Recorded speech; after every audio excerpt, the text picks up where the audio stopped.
अस्सलामु अलैकुम रहमतुल्लाहि ताला व बरकातुहू। अजमेर शरीफ की दरगाह के ताल्लुक़ से विष्णु गुप्ता की एक क्लिप आई है और उसने उसमें दावा किया है कि अजमेर शरीफ दरगाह पर जो अब तक उसने मंदिर होने का दावा किया था, तो अब उसकी अक्ल कहाँ चली गई है और वो क्या कहता हुआ नज़र आ रहा है जब से सुप्रीम कोर्ट का ये फैसला आया है कि 4 हफ्तों तक कोई भी सुनवाई और कोई भी याचिका अब दायर नहीं की जाएगी, उसके बाद होगा जो भी होगा। तो इस बात को लेकर और दरगाह अजमेर शरीफ जिस पर मंदिर होने का दावा किया गया था, तो जिसने दावा किया था विष्णु गुप्ता, उसने क्या बोला है उसकी क्लिप अभी मैं साइड में लगाऊंगा। और इस फैसले के आने के बाद असदुद्दीन ओवैसी साहब ने क्या अपनी राय पेश की है और इस फैसले के आने के बाद उन्होंने क्या बयान दिया है, वो भी मैं अभी आपको सुनवाऊंगा। दोनों क्लिप आपको दिखाऊंगा कि क्या तरीक़ा और किस तरीक़े से क्या विष्णु गुप्ता ने और असदुद्दीन ओवैसी ने अपनी अपनी बात को रखा है। लेकिन इस दोनों वीडियो से पता चल जाता है कि विष्णु गुप्ता को अब अकल आ चुकी है कि ख्वाजा मोइनुद्दीन चिश्ती उनकी दरगाह पर हरगिज़ ऐसी टिप्पणी उसको नहीं करनी चाहिए थी, उस दरगाह के ताल्लुक़ से उसको याचिका दाखिल नहीं करनी चाहिए थी। ये चीज़ तो बिल्कुल वाज़ेह हो गई है कि हाँ, विष्णु गुप्ता इस चीज़ को वो मान भी रहा है, जो उसका खुद का रिएक्शन है और जो उसकी खुद की हालत है। इस चीज़ को लेकर उसको काफ़ी वो अफसोसजनक अंदाज में वो अपनी बात को कह रहा है कि जो भी मैंने वहाँ पर याचिका दाखिल की, यहाँ पर ऐसा नहीं करना चाहिए था।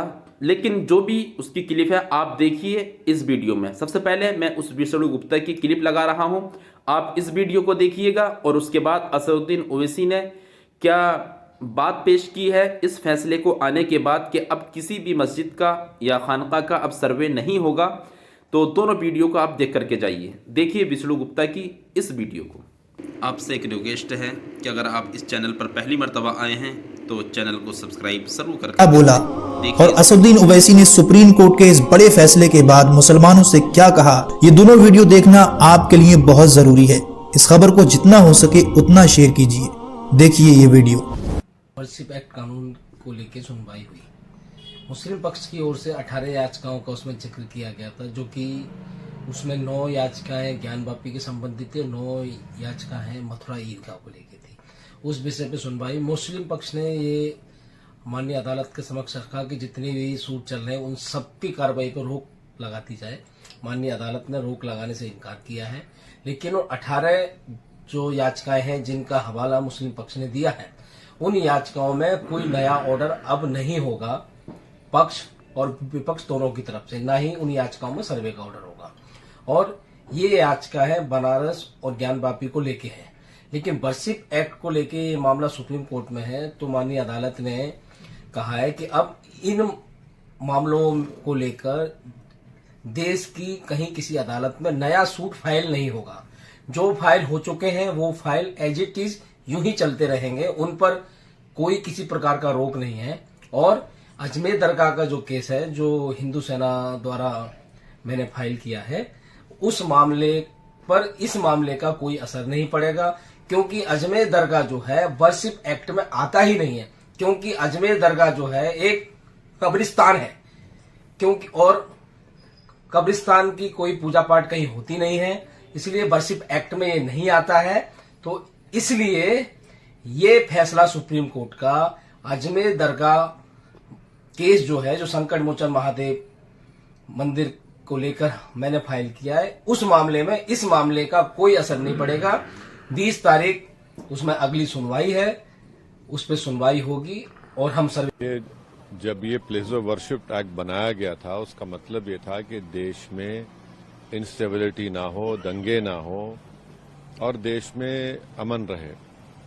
अब हम जो देख रहे हैं, खासतौर से संभल में जो हुआ, जिसमें एक ही दिन में केस फाइल हो गया और 1.5 घंटे के अंदर ऑर्डर भी मिल गया, सर्वे हो गया, फिर दूसरा सर्वे हुआ, उसके नतीजे में हम देखते हैं कि हिंसा हुई और 5 बेकसूर मुसलमानों की वहां पर पुलिस के जरिए हत्या कर दी गई फायरिंग में।